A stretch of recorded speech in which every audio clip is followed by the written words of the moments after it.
Hola, bienvenidos y bienvenidas a el primer episodio de Own Your English TV. Estoy aquí, soy Sonia Saulés, para poder enseñarte a que por fin puedes hablar inglés sin miedo. Como esta es el primer episodio, vamos a hablar de quién soy yo. Bueno, vamos a empezar por ahí, ¿no? ¿Quién soy yo? Bueno, mi nombre es Sonia Saulés. Soy creadora de Bilingual Cognitive Therapy, que es una terapia cognitiva que reprograma tus procesos mentales para que puedas volverte genuinamente bilingüe. Y en esta terapia lo que hice fue agarrar sociología y neurología y psicología y lingüística para poder cubrir todos los aspectos relevantes de los que involucra ser genuinamente bilingüe, porque ser genuinamente bilingüe va mucho más allá de la gramática, va mucho más allá del vocabulario. Esto implica un cambio en tus procesos cognitivos. Y bueno, aparte de ser la creadora de Bilingual Cognitive Therapy, también soy presentadora del podcast Own Your English, que se encuentra en Spotify. Y en ese podcast doy tips también muy prácticos de cómo poder hacerte genuinamente bilingüe. Y ahora pues soy su presentadora aquí en Own Your English TV en Orbe Network. Y bueno, pues eso es más o menos todo lo que hago. Ahora les voy a platicar qué soy, quién soy y cuál es mi historia. Yo soy la tercera generación de maestros de inglés de mi familia. O sea que yo crecí en esta industria. Desde niña siempre escuché a mi mamá hablando de qué era lo que estaba mal en el método tradicional que nos enseña a nosotros a ser bilingües, bueno, que nos enseña inglés. Y es verdad, mi mamá tuvo la visión de hablar siempre inglés en la casa, lo cual se lo agradezco muchísimo. Y bueno, ustedes pueden decir, bueno, pues, ¿tú qué hiciste para hacerte bilingüe? Tú creciste hablando en inglés, entonces, ¿qué puedes decir sobre este tema? Pero la verdad es que, bueno, conforme fue avanzando la vida, me fui a Estados Unidos, ahí viví 7 años. Y luego me mudé a Sao Paulo, Brasil. Estuve ahí 1 año e medio. Eu aprendi português. Eu posso falar português, mas eu acho que eu preciso un poquito de práctica. Y también después de Sao Paulo me mudé a Zurich, en Suiza, donde aprendí alemán ya a los 26 años. Ich war 26 Jahre alt und ich habe ein bisschen Deutsch gelernt. Y me hice bilingüe en estos 2 idiomas, ya tarde en la vida. Entonces sí sé cuál es el trip de una persona que se está haciendo bilingüe. Sé cómo se siente ser bilingüe. Sé qué se siente pensar directamente en tu segundo idioma sin tener que pasar por tu primer idioma. Y eso es lo que vengo a hacer aquí con ustedes. Quiero enseñarles, quiero mostrarles ¿qué es ser genuinamente bilingüe? Porque no es lo mismo hablar inglés, ahí speak English, a de verdad pensar en tu segundo idioma sin tener que apoyarte en el español para nada. Pero bueno, luego, pues ahí está el rollo, ¿no? O sea, yo cuando empecé a estudiar alemán, pues lo empecé a estudiar como todos ustedes estudian inglés, en la escuela, con el libro de trabajo y las clases y los compañeritos y las presentaciones y la chingada. Y yo sabía que estando en esas clases, yo podía presentir que no me estaba haciendo bilingüe en alemán. Yo sabía que estaba aprendiendo vocabulario, yo sabía que estaba aprendiendo reglas gramaticales, pero sabía también que no estaba haciendo lo mismo que lo que hago con el inglés. Sabía que había ahí algo diferente. Y el método Bilingual Cognitive Therapy viene precisamente de mi necesidad de crear un método que me sirviera a mí para poder hacerme bilingüe en alemán, ¿no? Y bueno, eh, también tengo que decirles que, bueno, sí, soy la tercera generación de maestros de inglés de mi familia, pero yo personalmente llevo 20 años dando clases de inglés y, bueno, de idiomas en general, también doy español y portugués y alemán. Pero sí, definitivamente, pues esto es a lo que dedico mi vida. Me encanta entender cuáles son los procesos cognitivos que se requieren para ser bilingüe. ¿Qué es ser bilingüe? Bueno, después de todo ese rollo, pues todas estas experiencias desde todo el trabajo de las generaciones pasadas, mi trabajo como profesora de inglés, todos estos 20 años, todos los países en donde yo he vivido, todo lo que he aprendido, todo lo que he leído, todo esto lo he juntado y lo he armado para que sea esta terapia cognitiva bilingüe, Bilingual Cognitive Therapy.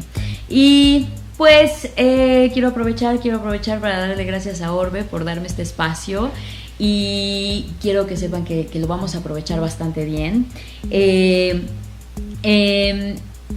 Yo diseñé, o sea, tengo el plan de que este programa sea algo así más o menos como un curso en línea, porque el objetivo de este programa es enseñarles a ustedes, mostrarles toda la dimensión de lo que significa realmente aprender. Vamos a empezar por ahí, ¿no? Quiero mostrarles qué es lo que sucede en su cerebro cuando ustedes están aprendiendo algo nuevo, cuáles son los cambios cognitivos que suceden a la hora de aprender, y quiero desenmarañar todo. La verdad es que el método tradicional con el que a nosotros aprendemos inglés no funciona, realmente no funciona. Ayer estaba dando una entrevista en un podcast, en Aha Moments, que también les tengo que agradecer, fueron muy lindas. Y efectivamente me decía una de las conductoras, ¿no? O sea, ¿cuál es la diferencia del aprendizaje de idiomas en México contra aprender alemán en Suiza, ¿no? Y noté algo así como que, bueno, es que en México estamos jodidos, ¿no? Y en Suiza quizá el método es mucho mejor. Pero fue una gran reflexión porque me di cuenta que no es cierto. Puede ser que estés en Suiza, o sea, el epítome de la civilización. Puede ser que estés tomando clases aquí en Santa María la Ribera y el método sigue siendo el mismo. Puede que cambien los materiales de trabajo, puede que cambien los colores de la paleta, puede que no sea un libro sino una aplicación, puede ser que sea una escuela o que te vayas a Canadá 3 meses, pero todo esto se basa en el mismo marco teórico, es la misma cosa rebuscada, no importa qué idioma estés aprendiendo, no importa en dónde lo estés aprendiendo, porque de igual manera, como se los acabo de comentar, yo aprendí alemán en Suiza y podría de verdad pensarse que allá el método está más avanzado, pero no, la verdad es que no. De hecho, de ahí viene mi necesidad de crear algo nuevo, porque el método tradicional que yo enseñé como maestra y que yo tomé como alumna, que es el mismo, no funciona. Si esto funcionara, México ya sería un país lleno de personas genuinamente bilingües. Ustedes lo saben, o sea, cuánto dinero le han invertido a este rollo, ¿no? Cuánto dinero, cuánto tiempo, cuántas veces has vuelto a empezar desde básico a chutarte otra clase del verbo to be. Y es como les digo a todos mis clientes, ¿no? De verdad, si el método tradicional funcionara, México ya estaría lleno de bilingües, tú ya serías bilingüe y pues la realidad es que no, y no es por falta de dinero, no es por falta de valor, no es por falta de esfuerzo ni de tiempo, es simplemente que el sistema no funciona. Y pues yo he hecho una misión de vida, volver a reestructurar todo este marco teórico y aprovecharlo para que adaptarlo al espíritu y sensibilidad de los mexicanos. Es la única manera de aprender. Ya después hablaré más del tema, se los prometo. Ya iré ahondando más en el tema poco a poco. Pero bueno, entonces ya que saben un poquito más o menos quién soy, a qué me dedico, cuál es mi misión, les quiero platicar cuáles serían los objetivos de este programa. También es muy importante que ustedes sepan que ustedes están tomándose el tiempo de verme, muchas gracias. Sepan qué es lo que vamos a hacer aquí todos juntos, ¿no? Porque también esto es interactivo. Primero que nada, tienes que saber que si tú estás viendo Own Your English TV, justo como Own Your English el podcast, no se trata de enseñarte vocabulario y gramática. Primero tienes que saber eso. Yo jamás te voy a hablar del verbo to be, jamás te voy a hablar del presente perfecto. No, este programa se trata de todos los otros aspectos de los cuales nadie habla, que involucra ser genuinamente bilingüe. Y vamos a estudiar qué es eso. Mira, o sea, ser genuinamente bilingüe va mucho más allá de la gramática y el vocabulario y de la fonética. Cuando tú estás hablando un segundo idioma, primero que nada, tienes el aspecto cognitivo, que significa, bueno, pensar en inglés. Ya sé que todos los maestros de inglés dicen esto, ya sé que todo el mundo dice, pues es que lo único que tienes que hacer es pensar en inglés, ¿no? Y tú te quedas, bueno, chingada madre, si me dijeras cómo lo hago y si me dieras la receta, me cae de madres que lo hago, ¿no? Pero eso es a lo que se refieren los maestros de inglés cuando dicen, es que tienes que pensar en inglés, que es un proceso cognitivo diferente. Y con el tiempo voy a poder comunicarles qué se trata, de qué se trata este cambio cognitivo. Ya con el tiempo se los prometo, pero primero que nada tiene que haber un cambio cognitivo, o sea, tiene que haber un cambio en cómo procesas la información del mundo a través del lenguaje. Ese es el aspecto cognitivo. Luego tienes el aspecto social. Cuando tú abres la boca para hablar inglés y estás hablando con una persona nativa, ya aquí hay elementos sociales, porque indiscutiblemente cuando tú estás hablando en un idioma que no es tu lengua madre, pues ya empieza a haber cierto desbalance en la dinámica de poder, porque si estás hablando con un nativo, con un gringo, lo que sea, un canadiense, lo que sea, pues uno está en su lengua madre, todo cómodo, ¿no? Hablando como yo lo estoy haciendo ahorita sin ningún problema, y tú estás un poquito más abajo en la dinámica de poder porque pues tú tienes inseguridades de tu inglés, estás pensando si es presente perfecto o presente simple, estás pensando si dijiste bien la palabra, estás pensando en muchísimas cosas, entonces tu atención se empieza a dividir y pues esto sin mencionar, ¿no? Que aunque tu compañero de plática nativo sea muy buena onda y sea súper paciente, te lo puedo asegurar que si en esta particular interacción tu objetivo se interpone con el objetivo de tu compañero de plática, créeme que tu compañero de plática, aunque sea muy buena onda, va a usar tus inseguridades en inglés para salirse con la suya. Entonces también quiero en este programa darles estrategias de cómo lidiar con todos los aspectos sociales que involucra hablar inglés. Entonces tenemos el aspecto cognitivo, ya después hablamos de eso. Tenemos el aspecto social, que también es muy importante. Y también tenemos el aspecto psicológico-emocional. Un gringo que está aprendiendo español no tiene ningún tipo de presión. Cuando un gringo está aprendiendo español, lo hace por hobby, pues porque se oye bonito hablando español, y aunque lo hable de la chingada, lo va a poner en su currículum y todo el mundo le va a aplaudir porque pues es el gringo que se atrevió a aprender el español y todas estas cosas, ¿no? Y obviamente pues tú dirías que la experiencia equivalente para el mexicano es igual. Pero yo sé que ustedes saben que no es cierto. O sea, cuando el mexicano está aprendiendo inglés, primero no lo haces por hobby, lo haces por necesidad, porque sabes que si no pasas el examen, el TOEFL, ¿no? No te puedes o graduar, o no te vas a poder conseguir esa beca, o no vas a poder conseguir ese trabajo, o no vas a poder participar en ese proyecto. Entonces, primero que nada, la experiencia del gringo que aprende español es totalmente diferente a la experiencia del mexicano que aprende inglés.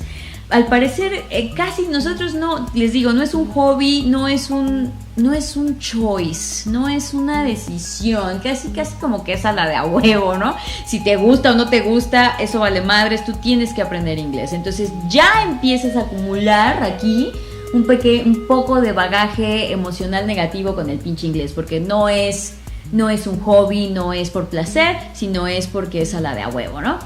Y luego, esto sin tomar en cuenta que pues el bagaje emocional histórico también del inglés, ¿no? O sea, cuando el mexicano piensa sobre el idioma inglés, pues tiendes a evocar cosas de los británicos y su colonialismo terrible, ¿no?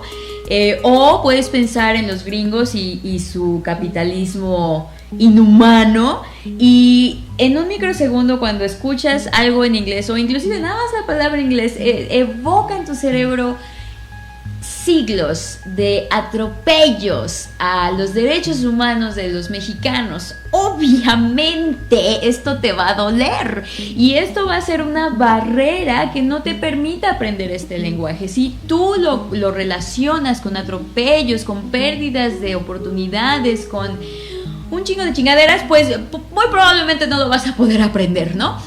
Y el método tradicional, y cuando digo método tradicional me refiero al mismo método que usan todas las escuelas de inglés, porque les digo, o sea, puede ser una escuela, puede ser otra escuela, puede ser un viaje a Canadá, pero es lo mismo, o sea, es el mismo marco teórico. Ya se me olvidó a dónde iba, pero el punto es que esto no está hecho para nosotros. O sea, el marco teórico y el método tradicional fueron creados por gente blanca. Y esto sí, horriblemente racista, pero indeed, como lo estamos presenciando ahorita mismo en Estados Unidos, estas sociedades no han podido conciliar, no han podido curar este racismo sistémico en el que viven. Quizá como individuos son bien buena onda, pero como sociedad definitivamente no han podido lidiar con esta cosa oscura en sus almas, y entonces pues todo lo que ellos crean viene contaminado de esta cosa. Y el método tradicional definitivamente tiene racismo sistémico. Por eso nadie habla en el método tradicional de lo que yo les estoy contando en este momento. Cuando en una clase de inglés te han dicho que hay dinámicas de poder entre personas cuando estás hablando inglés. Cuando en el método tradicional, en una escuela tradicional, te han dicho que hay cambios cognitivos que tienes que hacer, que tienes que cambiar tu manera de procesar la información. Cuando se ha acknowledged, ¿no? Cuando se ha dicho de manera abierta en una escuela de inglés, sí, ya sabemos que el inglés lo relacionas con atropellos a los derechos humanos de los mexicanos, pero bueno, o lo vamos a tratar o lo vamos a curar. No, para nada, ¿no? Porque pues el método tradicional tiene muchos puntos ciegos, porque está hecho por gente blanca que no entiende nuestro contexto mexicano. Y es mi tarea y es el objetivo de este programa, atender todos estos aspectos totalmente descuidados, ignorados por el método tradicional. Eso es lo que vamos a hacer aquí. Bueno, ya hablé mucho de los aspectos cognitivos, emocionales y sociales. Ay, mi productor, gracias. Y bueno, también les quería decir que no todo es culpa del método tradicional. O sea, también hay muchas cosas aquí en juego, ¿no? Pero primero tienes que saber que el sistema educativo en donde crecimos tú y yo y nuestro abuelito y nuestra mamá fue creado en la Revolución Industrial. Mi querido productor, ¿me podrías pasar a la cámara 1, por favor? ¿Se puede? Ay, muchas gracias. Imagínate. Gracias, mamá. Ok, mira. El sistema educativo que usamos todos se creó en esas épocas. ¡Imagínate!